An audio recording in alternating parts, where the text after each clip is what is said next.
২১ মানে মাথা নত না করা, ২১ মানে অধিকার। ভাষা সংগ্রামের ৭৪ বছর পেরিয়ে আরেকবার মায়ের ভাষার মর্যাদা রক্ষার শপথ শুনল জাতি। শহীদ মিনারে শ্রদ্ধা জানাতে আসা সাধারণ মানুষের নতুন সরকারের কাছে প্রত্যাশা থাকলো বিকৃতি আর আগ্রাসন রোধ করে সব ভাষার অধিকার প্রতিষ্ঠার দাবি। রিফাত আহমেদের ক্যামেরায় আরো জানাচ্ছেন পার্থ সঞ্জয়। ডেন্টিস্টের পরামর্শ নাও নতুন কোলগেট অ্যাক্টিভ সল্ট।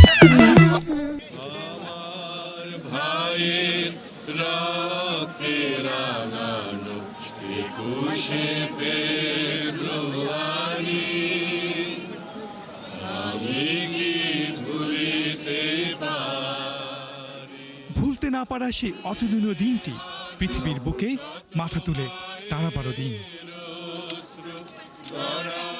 বছর ঘুরে আবারও আন্তর্জাতিক মাতৃভাষা দিবসে রক্তের দামে কেনা বর্ণমালার দুঃখ ঘুচিয়ে অধিকার রক্ষার শপথ মানুষের মুখে অতল শ্রদ্ধার মিশেলে।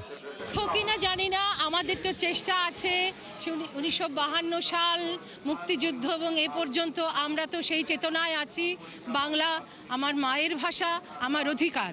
কেন পারছি না? সদিচ্ছার অভাব। আমাদের সদিচ্ছার জায়গায় আরো জোর দিতে হবে। সময় লাগবে, আরো দীর্ঘদিন সময় লাগবে। সম্পূর্ণভাবে আমরা যদি বাংলা ভাষাকে সর্বস্তরে আমরা যদি প্রচার করতে চাই। ভাষার সুরক্ষার কথা কারো কারো কণ্ঠে। ভিনদেশি আদিবাসী সবারই একই কথা, মায়ের ভাষার অধিকার। এটা অনেক বড় দিন, এই দেশের জন্য এটা আসলে অনেক বড় দিন। কেন memory past is very important for new generation. এই দিন তোমরা ভুলে যাইতে পারে না। বাঙালি ভিন্ন যেসব জাতিসত্তারা আছে তাদের ভাষাটা যদি সংরক্ষণের যদি উদ্যোগ না নেওয়া হয় তাহলে এটা আস্তে আস্তে করে হারিয়ে যেতে বাধ্য। সব জায়গায় তো আমরা আমাদের মাতৃভাষায় কথা বলতে পারি না, অনেক সময় ব্যঙ্গ করে, মজা নেই এরকম আর কি। তবু দুঃখ থাকে শিক্ষা প্রতিষ্ঠান, বিচারালয় কিংবা সরকারি বেসরকারি খাত, কোথাও সর্বতোভাবে বাংলা প্রচলন করা যায়নি। বাংলায় একটু সময় লাগবে, বাট শুরু হয়েছে প্রক্রিয়া। আশা করি ইনশাল্লাহ একটু সময় লাগবে, কারণ আমাদের আইনগুলি সব ইংরেজিতে, সময় মতো আশা করি হয়ে যাবে। বাংলা সর্বস্তরে চালুর যে বিষয়টি, এটি চর্চার বিষয়, এটি মনে ধারণ করারও বিষয়।